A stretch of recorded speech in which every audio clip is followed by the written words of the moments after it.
ও বৌমা, তোমার কি হয়েছে গো? তুমি না ঘরে লক্ষ্মী, বৌদিকে ঘরে হাসি মনে রইতে হয় সব সময়।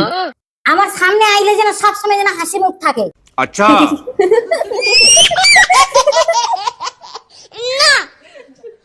এইরকম সবসময় আমার কাছে হাসবো।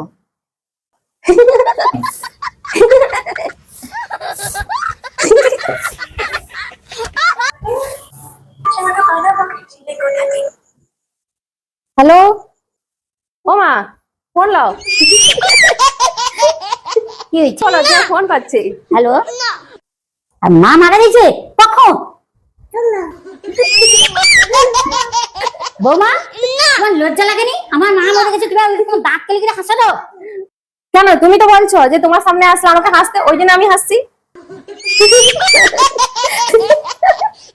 পৃথিবীর কেউ ভালো তো